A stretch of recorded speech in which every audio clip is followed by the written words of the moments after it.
নমস্কার দর্শক, সংঘর্ষ বার্তায় আপনাদের স্বাগত জানাই। আজ পুরসুরা বিধানসভার চিলাডেঙ্গি মোড় থেকে সামন্ত রোড পর্যন্ত তিরঙ্গা যাত্রা করতে দেখা যায়। বহু মানুষের উপস্থিতিতে এই পদযাত্রায় পা মেলান পুরসুরা বিধানসভার বিধায়ক বিমান ঘোষ, এছাড়াও বিজেপির আরামবাগ সাংগঠনিক জেলার সভাপতি সুশান্ত বেরা মহাশয়। সামনেই 15ই আগস্ট, আর সেই দিনটিকে বিশেষ মর্যাদা সম্পন্ন করতে এই তিরঙ্গা যাত্রা। কি বললেন বিজেপির আরামবাগ সাংগঠনিক জেলার সভাপতি সুশান্ত বেরা থেকে শুরু করে পুরসুরার বিধায়ক বিমান ঘোষ, দেখব বিস্তারিত।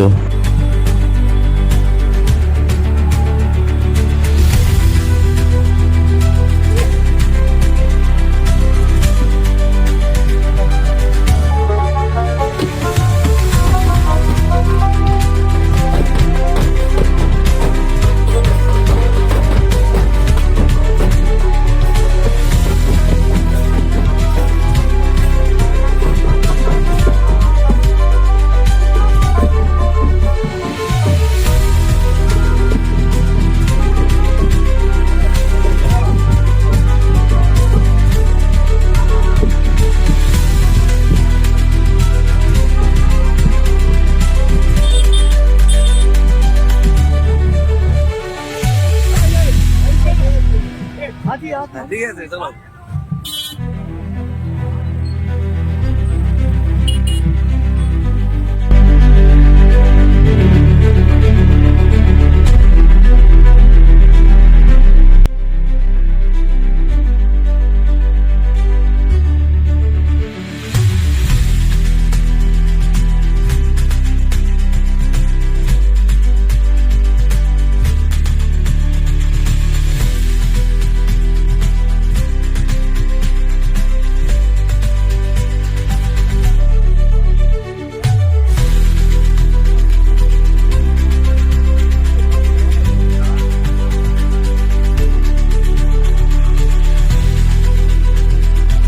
বহু মানুষ বিজেপি দেখছে।